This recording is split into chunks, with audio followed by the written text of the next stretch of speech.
One day ও টি-20-র সমালোচনায় টালমাটাল বাংলাদেশ দল। Coaching স্টাফে ভূমিকায় পরিবর্তন, আশরাফুলের যুক্ত হওয়া, লিটন মিরাজের সমালোচনা, এমন সব ঘটনায় আয়ারল্যান্ড নয়, নিজেদের নিয়েই ভাবতে হচ্ছে ম্যানেজমেন্টকে। কম্বিনেশন ঠিক করে সিলেট ভেন্যুর চ্যালেঞ্জও নিতে হবে শান্তদের। 154 টেস্টের অভিজ্ঞতা বাংলাদেশের। অন্যদিকে আয়ারল্যান্ড খেলেছে মাত্র 10 ম্যাচ। দুই দলের একমাত্র মুখোমুখিতেও আইরিশদের হার 7 উইকেটে। এমন দলকে নিয়ে অন্তত লঙ্গার ভার্সনের চিন্তার কিছু থাকার কথা নয়। প্রতিপক্ষকে নিয়ে ভাবতে হচ্ছে না, তবে ভাবনাটা নিজেদের নিয়ে। এলোমেলো অগোছালো একটা দলের তো বড় চিন্তা নিজেদের নিয়েও। শান্ত রাগ অভিমানে অধিনায়কত্ব ছেড়ে দিয়েছিলেন।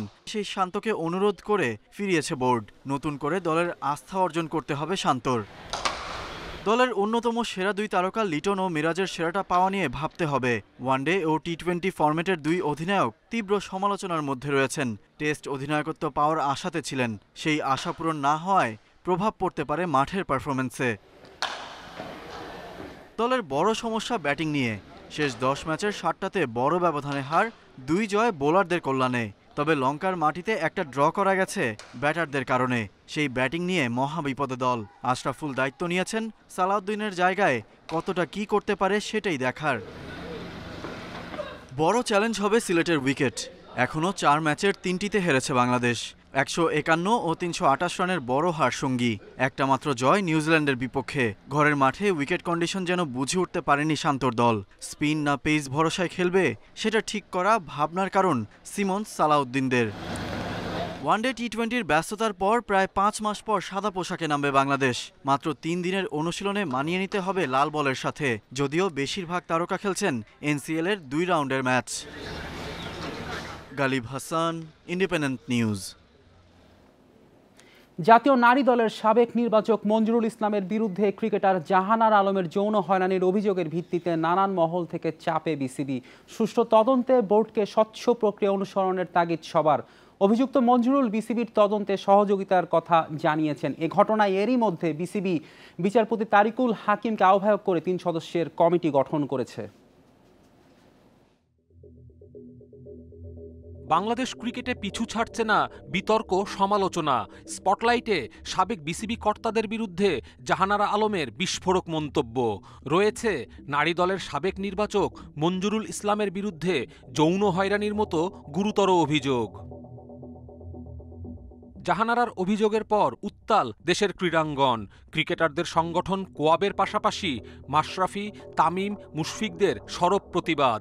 স্পর্শকাতর এমন ইস্যুতে বোর্ডের জিরো টলারেন্স নীতি ও নিরপেক্ষ তদন্ত দাবি তাদের।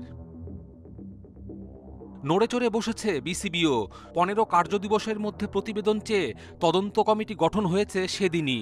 এই বিষয়ে কোনো গাফিলতি চান না বর্তমান নারী বিভাগের চেয়ারম্যান আব্দুর রাজ্জাক। এদিকে সবশেষ নারী বিভাগের প্রধান শফিউল আলম চৌধুরী নাদেল মঞ্জুর বিরুদ্ধে ক্রিকেটারদের নানান অভিযোগ স্বীকারে স্বচ্ছ প্রক্রিয়ায় যেতে হবে বিসিবিকে। সে সময় কোনো পদক্ষেপ না নিলেও নাদেলের অধীনেই মঞ্জুকে পদ থেকে সরিয়ে দেয় তৎকালীন বোর্ড। জাহানারা ইস্যু সবচেয়ে সিরিয়াস হলেও বিসিবি নির্বাচন, পরবর্তীতে 43টি ক্লাবের লিগ বর্জনে, সংকটে নতুন পরিচালনা পর্ষদ। এবারের ঘরোয়া লিগ শুরুর আগেই তার নেতিবাচক প্রভাব পড়তে শুরু করেছে। প্রথম বিভাগ ক্রিকেট লিগে 20 দলের মধ্যে নেই 8টি। এতগুলো ক্লাব না থাকায় ক্ষতিগ্রস্ত হবে ক্রিকেটাররা। ঘরোয়া ক্রিকেটে বিপিএল-এর পর সবচেয়ে বড় আসর ডিপিএল। বিসিবি ক্লাবগুলো মুখোমুখি অবস্থানে থাকলে লিগ আয়োজনে শঙ্কা থেকে যাচ্ছে। আবাহনী, মোহামেডানের মতো ঐতিহ্যবাহী ক্লাব না থাকলে লিগের মান নিয়েও প্রশ্ন উঠবে। ক্রিকেটারদের পারিশ্রমিক কমে যাবে কয়েক গুণ। বিপিএল-এর দ্বাদশ আসর শুরুর আগে বিতর্ক। ফিক্সিং ইস্যুতে 900 পৃষ্ঠার তদন্ত প্রতিবেদনের পরও সিদ্ধান্তহীনতায় বিসিবি। অভিযুক্ত ক্রিকেটারদের কোনোভাবেই বিপিএলে খেলতে দেয়া হবে না, সেই অবস্থান থেকে সরে এসেছে বোর্ড। ফলে 5 দলের বিপিএল হলেও স্পট ফিক্সিং নিয়ে ক্রিকেটারদের পথ প্রশস্ত করছে কিনা বিসিবি, সেই আলোচনা থেকেই যাবে। কপিল পাল, ইন্ডিপেন্ডেন্ট নিউজ। বিশ্ব ক্রিকেটে আসছে বড় পরিবর্তন। নারী বিশ্বকাপে ৮ দলের পরিবর্তে এখন অংশ নেবে ১০ দল। আন্তর্জাতিক ক্রিকেট কাউন্সিল তাদের সাম্প্রতিক বোর্ড সভায় নিয়েছে আরও বেশ কয়েকটি সিদ্ধান্ত। এশিয়া কাপ চ্যাম্পিয়ন ভারতকে ট্রফি হস্তান্তরের জন্য ৩ সদস্যের কমিটি গঠন করেছে আইসিসি। এশিয়া কাপের ট্রফি হস্তান্তরকে কেন্দ্র করে এখনো অব্যাহত ভারত পাকিস্তান দ্বন্দ্ব।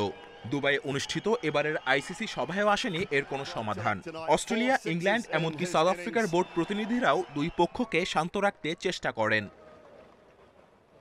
পরবর্তীতে ট্রফি বিতর্ক সমাধানে ওমান ক্রিকেট বোর্ডের চেয়ারম্যান পঙ্কজ খিমজিকে প্রধান করে ৩ সদস্যের কমিটি গঠন করে আইসিসি। পূর্বেও ভারত পাকিস্তান বোর্ডের মধ্যস্থতা করেছেন এই চেয়ারম্যান। ভারত পাকিস্তান বিতর্ক ছাড়াও এদিন বিশ্বব্যাপী নারী ক্রিকেটকে আরও শক্তিশালী করতে নানা পদক্ষেপ গ্রহণ করেছে আইসিসি। সদ্য সমাপ্ত নারী বিশ্বকাপের সফল আয়োজন, দর্শক উপস্থিতি ও বিশ্বব্যাপী এর প্রসারে নতুন মাইলফলক তৈরি করায় পরবর্তী আসরে দলের সংখ্যা বাড়ানোর সিদ্ধান্ত নিয়েছে বিশ্ব ক্রিকেটের নিয়ন্ত্রক সংস্থা। ২০২৯ ওয়ানডে বিশ্বকাপে ৮ দল নয়, অংশ নিবে ১০টি দল। বোর্ড সভায় একই সঙ্গে আলোচনা হয়েছে ক্রিকেটের প্রসারেও। ২০২৮ সাল পর্যন্ত বিভিন্ন ইভেন্টে যুক্ত করা হয়েছে ক্রিকেটকে। প্রথমবারের মতো প্যানাম গেমসে যুক্ত করা হয়েছে এই ইভেন্টকে। এছাড়া এশিয়ান গেমস, আফ্রিকান গেমসেও দেখা যাবে ক্রিকেট।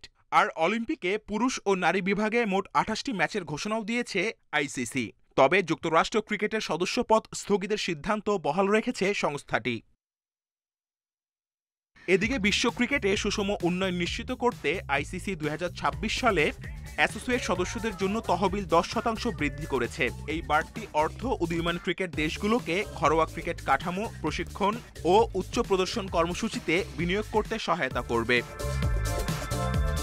এছাড়া নারী ক্রিকেটের বিকাশে আরও গতি আনতে আইসিসি নারী ক্রিকেট কমিটিতে নতুন সদস্য হিসেবে নিয়োগ দিয়েছে Ashley D Silva, Mithali Raj, আমল মজুমদার সহ বেশ কয়েকজনকে। Kamrul Hasnat, independent news. এবার ফুটবলের খবর। সোমবার দুপুর ২টা থেকে অনলাইনে পাওয়া যাবে বাংলাদেশ ভারত ফুটবল ম্যাচের টিকিট। দাম গ্যালারিতে ৫০০ টাকা আর কর্পোরেট ও স্কাই বক্সে সর্বোচ্চ ৮,০০০ টাকা। বাফুফের কম্পিটিশন কমিটির সদস্য তাজওয়ার আউয়াল জানিয়েছেন, ভক্তদের জন্য সারা দেশে বড় পর্দায় খেলা দেখার ব্যবস্থা রাখা হয়েছে। এশিয়ান কাপ বাছাই খেলতে বাংলাদেশে আসবে ভারত। হামজা, সৌমিত্রা দলে আসার পর ম্যাচের টিকিট শেষ হয়ে যায় নিমিষে। কেবল নেপাল ম্যাচের টিকিট কিছুটা ধীরে বিক্রি হচ্ছে। গেল বুধবার প্রীতি ম্যাচের টিকিট ছেড়েছে বাফুফে, এখনও অবিকৃত কয়েক হাজার টিকিট। এরই মধ্যে শুরু হচ্ছে ভারতের বিপক্ষে এশিয়ান কাপ বাছাইয়ের টিকিট বিক্রি। হাই ভোল্টেজ ম্যাচ বলেই সব ক্যাটাগরির টিকিটের দাম বাড়িয়েছে বাফুফে। সোমবার থেকে পাওয়া যাবে অনলাইনে। যেহেতু এটা আমাদের প্রতিবেশী দেশ ইন্ডিয়ার বিপক্ষে, এটা আরও দ্রুত সেল হবে, আরও চাহিদা আছে। চাহিদা হংকং থেকে আরও বেশি দেখছি এই খেলার জন্য। অলরেডি যে প্রি রেজিস্ট্রেশনের কথা বললাম, অনলাইনের যে কথা চলছে, এবং বাইরের থেকে অফলাইনও আমাদেরকে অনেক রিকোয়েস্ট করছে যে টিকিট অফলাইন কীভাবে কিনা যায়, যেটা আমরা বলে দিচ্ছি যে অফলাইন কোনো টিকিট হবে না, যা যা টিকিট হবে অনলাইনই হবে। ভারত বলেই বিশেষভাবে নজর নিরাপত্তায়। ম্যাচের আগে থাকছে সাংস্কৃতিক অনুষ্ঠান। সারা দেশে ১১টি ফ্যান জোনে ম্যাচ দেখানোর পরিকল্পনাও করা হয়েছে। অনেক দর্শক আসতে যাবে, এটার জন্য একটা সিকিউরিটি রিস্ক থাকবে। সো আমরা অলরেডি সেনাবাহিনীর সাথে, পুলিশের সাথে, বিভিন্ন গোয়েন্দা সংস্থার সাথে কথা বলেছি। গতবার 9টা ফ্যান জোন করেছিলাম, এবার আরও 2টা বাড়া দিব, 11টা ফ্যান জোন করবো। ওটা এগেনস্টে আমাদের অনেক কর্পোরেট পার্টনার্স আছে যারা আমাদের সাথে এখন আগ্রহ দেখাচ্ছে সাইন করার জন্য। ওনারা নিজেরাই নিজের উদ্যোগে ইমেল করছেন বা কল করছেন বাফুফকে। 13 নভেম্বর নেপালের বিপক্ষে প্রীতি ম্যাচ আর 18 নভেম্বর ভারতের বিপক্ষে এশিয়ান কাপ বাছাইয়ে নামবে Bangladesh. Piyas Saha, independent news, Dhaka. World archery এশিয়ার প্রেসিডেন্ট নির্বাচিত হয়েছেন বাংলাদেশের কাজী রাজীব উদ্দিন আহমেদ চপল। অনলাইনে ভোটাভুটিতে সাউথ কোরিয়ার থমাস হানকে 29-9 ভোটে হারিয়ে ইতিহাস গড়েন চপল। প্রথম কোনো বাংলাদেশি বসলেন ওয়ার্ল্ড আর্চারি এশিয়ার শীর্ষ পদে। শনিবার থেকে ঢাকায় শুরু হয়েছে এশিয়ান আর্চারি চ্যাম্পিয়নশিপ। দুপুরে রাজধানীর একটি হোটেলে এশিয়ান আর্চারি কংগ্রেস এবং সভাপতি নির্বাচন অনুষ্ঠিত হয়। গেল 2 মেয়াদে ওয়ার্ল্ড আর্চারি এশিয়ার সহ সভাপতি ছিলেন চপল। আগামী 4 বছর এশিয়ান আর্চারির সভাপতি হিসেবে দায়িত্ব পালন করবেন তিনি।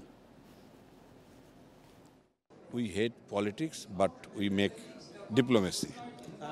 আজকের বিজয়টা একটা ডিপ্লোম্যাটিক বিজয় হয়েছে আমাদের। বাংলাদেশকে এমন একটা স্তরে নিয়ে যাব এবং এশিয়ার মানটা যাতে হয় বিশ্বমানে, এবং এশিয়ায় শুধু একটা দেশে যে প্রাধান্য বিস্তার করবে এটা না, আমরা চাই, আমি বলবো না, আমরা চাই, আমরা যারা কমিটিতে আসছি তারা আমরা চাই প্রতিটা দেশ যেন ওই উন্নত শিখরে উঠতে পারে। এই ছিল আজকের যত খেলা আমন্ত্রণ আমাদের পড়ার জন্য।